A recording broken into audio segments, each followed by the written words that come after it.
Hai para Sundaners, kumaha kabarna damang sadayana dengan saya si Otong kembali lagi di channel Ningali Film. Pada episode kali ini kita akan membahas sebuah alur cerita film The Mad Sword yang rilis pada tahun 2021.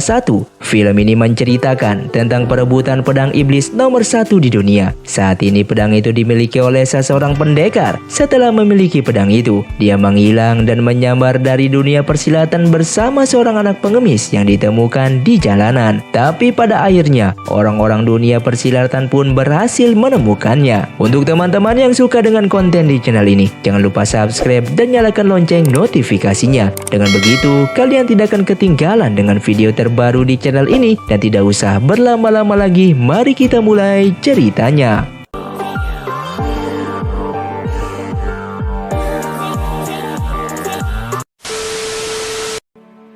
Dan ceritanya diawali dengan memperlihatkan para biksu yang sedang berdoa di kuil. Dan datanglah seorang pria menuju kuil. Dia ingin mengambil pedang nomor 1 di dunia yang disimpan di dalam kuil tersebut. Kemudian dia disambut oleh 3 pendekar pedang yang menjaga kuil itu. Dan terjadilah pertarungan di antara mereka.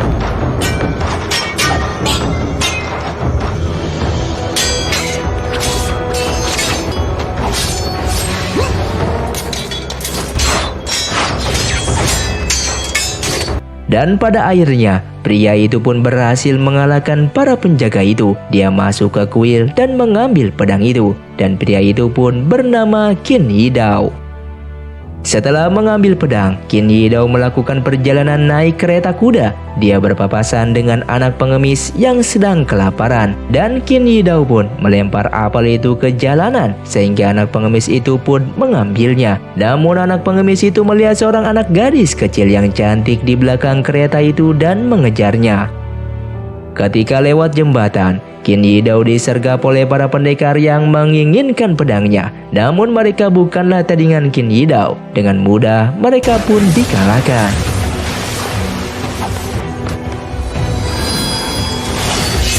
Ketika mengeluarkan kekuatan pedangnya, kekuatan pedang Qin Yidao pun mengenai anak pengemis itu hingga pingsan. Beberapa tahun kemudian, tampak seorang pemuda berjalan di kota yang bernama Gao. Dan ada seorang wanita yang berlarian yang dikejar oleh para pria. Saat itu wanita ini tidak mau dijadikan wanita penghibur. Gao pun ingin menolongnya, tapi dia tidak berani. Di saat Gao pun melihat perkelahian di jalanan, malah ia ketakutan untuk melihatnya. Dia hanya membeli daging dan apel, kemudian pulang. Dan Gao ini pun ternyata bekerja di sebuah warung. Ia meletakkan apel di lantai 2 warung tersebut. Dan di warung itu terdapat seorang wanita cantik yang tinggal di lantai 2. Wanita itu pun mengambil apel dan menggigitnya. Wanita itu sangat suka apel dan Gao harus memberikan 1 buah apel setiap harinya.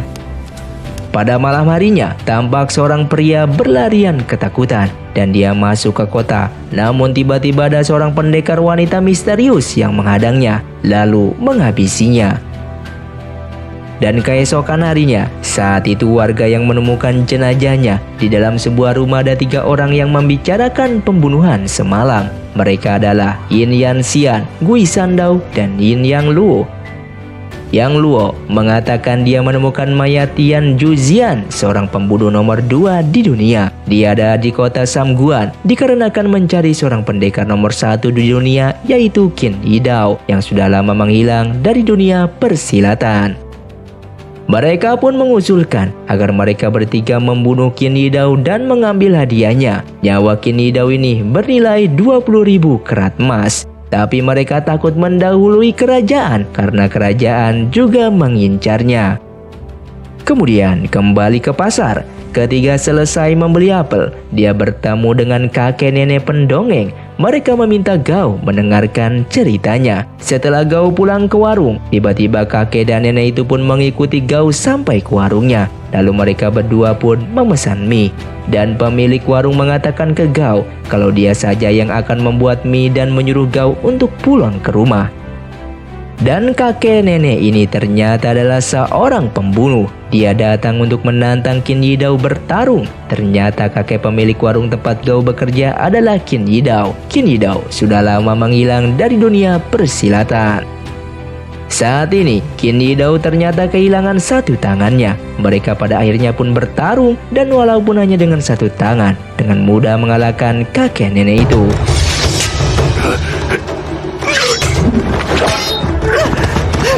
Setelah pertempuran, mereka disuruh pergi oleh Qin Yidao. Dan ketika kakek ini melewati hutan, mereka bertemu dengan wanita misterius. Kemudian keesokan harinya, warung mereka kedatangan tamu para pendekar. Mereka menanyakan jalan menuju kota Samguan dan Gao pun menunjukkan jalannya menuju kota tersebut. Dan tiba-tiba warung Gao kedatangan pengungsi yang kelaparan. Gao pun bagi-bagi makanan kepada mereka. Namun para pengungsi ini malah berebut makanan dan berkelahi. Gao pun memisahkan mereka, tapi malah dipukuli oleh mereka. Gao pun ditolong oleh salah satu pendekar wanita dan dia memberikan sapu tangannya ke Gao. Kemudian para pendekar itu pun langsung pergi. Saat itu, Gao tiba-tiba teringat sesuatu ketika jatuh tadi. Dia melihat seorang memasukkan sesuatu ke makanan kuda. Lalu Gao pun pergi keluar. Dia melihat kuda-kuda itu pun mati dan juga mayat pendekar yang tadi di warungnya. Dia melihat pendekar wanita yang memberinya sapu tangan sedang dikeroyok. Gao pun menolongnya dan mengalahkan mereka semua, walaupun hanya dengan gerakan sembarangan. Lalu dia membawa pendekar wanita itu ke rumahnya. Rumah Gao hanya berjarak 100 langkah dari warungnya. Dia sengaja membuat warung berjarak berdekatan dengan warung tersebut karena disuruh oleh wanita yang suka makan apel itu. Kemudian, pendekar wanita ini pun sangat berterima kasih kepada Gao karena sudah menolongnya. Wanita ini yang bernama Nan Gongying. Dia adalah salah satu keluarga Nangong. Keluarga Nangong terkenal karena pedangnya dan kepala keluarga Nangong selalu menjadi ahli pembuat pedang terbaik di dunia.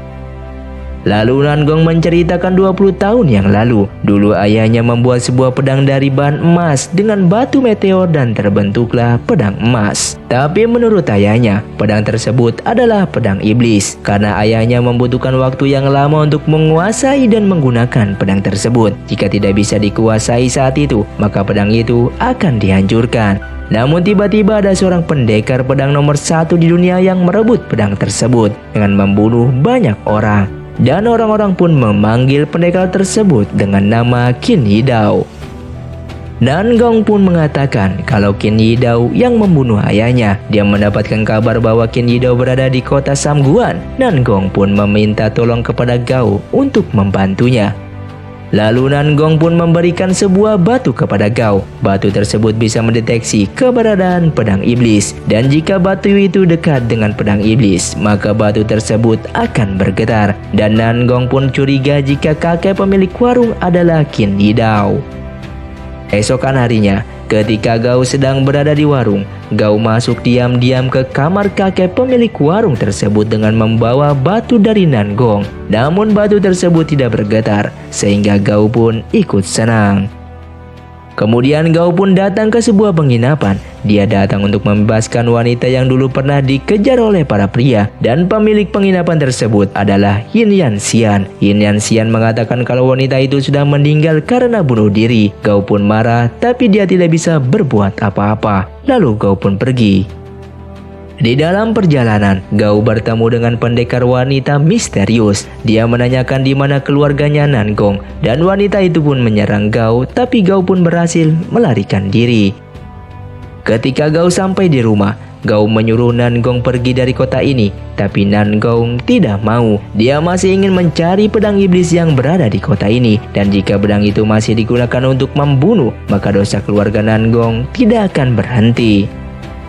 Kemudian, Gao pun kembali ke warung. Dia meletakkan apel di meja si wanita cantik itu. Gao mengatakan bahwa dia tidak akan ikut aturannya lagi. Gao memang sangat menyukainya sejak pandangan pertamanya. Dan sekarang Gao sedang ada masalah. Dan Gao hanya berharap jika mati maka dia ingin diteteskan air matanya dari wanita cantik itu.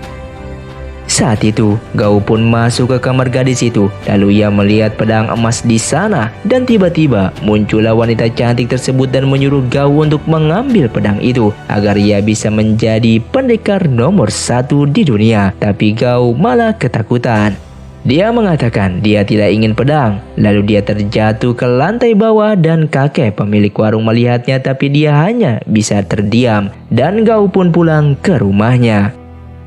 Saat itu, Gao bertemu dengan Nangong dan mengatakan kalau kakek pemilik warung itu adalah Qin Yidao dan Gao ingin pergi dari sini. Namun Nangong membujuk Gao untuk membunuh Qin Yidao, tapi Gao mengatakan kalau kakeklah yang merawatnya dan mengajarinya bermeditasi, dan Gao pun tidak bisa bertarung karena takut akan kekerasan.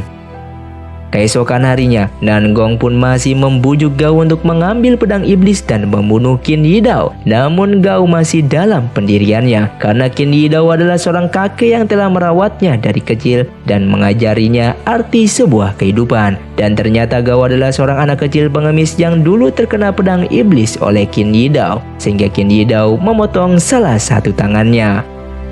Dan tiba-tiba Nangong menusuk Gao dengan pedangnya dan melemparkannya keluar rumah. Dan di luar ternyata sudah ada para pendekat lain. Nangong pun mengatakan kepada Gao bahwa lukanya dulu adalah palsu. Para pengungsi yang pernah ditolongnya pun juga palsu. Dan Qin Yidao yang tidak pernah membunuh ayahnya. Jadi semua yang dikatakan Nangong ini hanyalah karangan untuk menipu.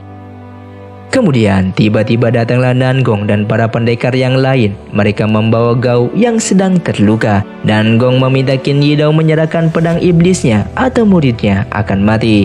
Qin Yidao pun mengatakan bahwa dia tak punya murid. Orang-orang ini berbicara hanya dengan Qin Yidao, tapi sepertinya mereka tidak menyadari keberadaan sang gadis di sampingnya. Dan Qin Yidao pun mengatakan kalau Gao adalah anaknya. Orang-orang yang mentertawakannya karena putra pendekar pedang nomor 1 tidak bisa menggunakan pedang. Dan Qin Yidao pun menyerang mereka semua.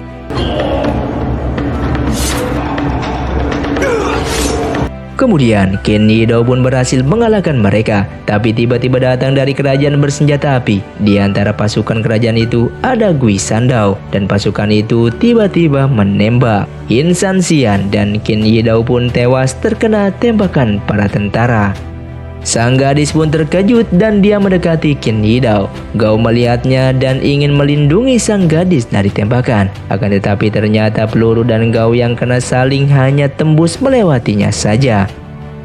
Gao pun bertanya pada gadis itu, "Kau sebenarnya apa?" Sang gadis mengatakan kalau aku adalah pedang yang kalian rebutkan. Rupanya sang gadis ini bukanlah manusia, tapi jiwa dari pedang iblis. Dan yang bisa melihatnya hanyalah Gao dan Qin Yidao sebelum tewas. Qin Yidao pun meminta sang gadis untuk menyelamatkan Gao dari Qin Yidao pun tewas. Sang gadis hanya bisa menangis. Saat itu pedang iblis diambil oleh Nangong dan Gao diselamatkan oleh gadis itu dengan memberikan sedikit energinya. Dan gadis itu pun berpindah dari pedang iblis ke pedangnya milik Gao. Kemudian pada malam harinya Nangong mendapatkan hadiah dari jenderal pimpinan pasukan kerajaan. Tapi Gui Sandao malah dihabisi. Jenderal meminta agar Nangong jadi istrinya dan Nangong pun tidak keberatan. Keesokan harinya, Gao pun terbangun dan lukanya sudah sembuh. Lalu dia membaca pesan dari gurunya. Gurunya meminta agar Gao menggunakan namanya yang sebenarnya, yaitu Qin Fei. Ia mengatakan selama 3 tahun dia dikuasai pedang iblis. Sampai dia bertemu dengan anak pengemis yang bisa melihat jiwa pedang iblis tersebut. Dan itu adalah Gao. Dan selama 10 tahun, dia ingin menunjukkan kepada pedang iblis seperti apa manusia itu. Dia juga sengaja menyuruh Gao menghadapi penghinaan agar hatinya kuat. Kemudian, Gao pun saat itu tidak akan lari lagi. Mulai saat ini, namanya adalah Qin Fei. Dan Gao kemudian pergi menyelamatkan penduduk Samguan.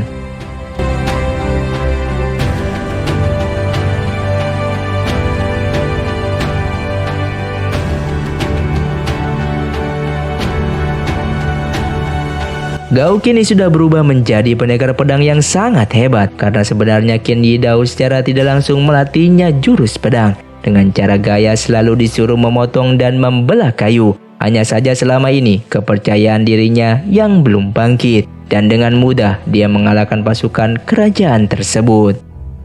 Dengan mudahnya, Gao mampu mengalahkannya dan berhadapan dengan sang jenderal. Tapi ternyata bukanlah jenderal. Ini adalah Nangong yang menjadi seorang jenderal. Ternyata sang jenderal sendiri sudah dihabisinya. Dan ternyata Nangong ini adalah pendekar wanita misterius yang dulu membunuh para pendekar. Nangong juga mempunyai pedang iblis yang lain dan mereka pun bertarung. Namun saat itu Gao tidak ingin menggunakan pedang iblis sehingga jiwa dari garis itu pun keluar.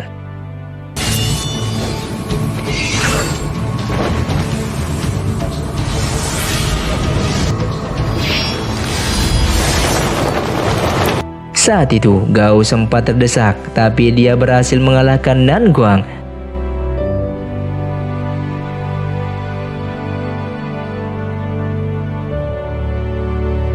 Dan ketika Nangong kalah, ada bayangan yang keluar dari tubuhnya. Gao pun bertanya, "Apa itu?" Sang gadis pun menjawab bahwa itu adalah diriku yang lain, dan Nangong pun tewas. Pada akhirnya, Gao pun telah menyelamatkan para penduduk dan pulang ke warungnya bersama sang gadis. Kemudian, sang gadis pun mengatakan masih ada 7 pedang lagi seperti dirinya, tapi akulah yang paling kuat. Mereka pun pergi keluar untuk meneruskan petualangannya, dan film pun selesai. Begitulah alur cerita dari film ini. Film yang cukup menarik dari sisi alur cerita, fantasi dan aksinya, yang pasti sepertinya masih ada kelanjutannya. Dan pelajaran dari film ini adalah jangan pernah pantang menyerah dalam menjalani setiap kehidupan. Roda itu selalu berputar, kadang ada di atas dan kadang ada di bawah. Jangan pernah sombong dan selalu bersyukur. Terima kasih untuk kalian yang sudah menonton video ini sampai habis. Buat kalian yang mau request, silakan selanjutnya di komentar ini. Sampai jumpa di video selanjutnya. Saya pamit undur diri, ninggalin film si Otong undur diri dan salam Sundaners.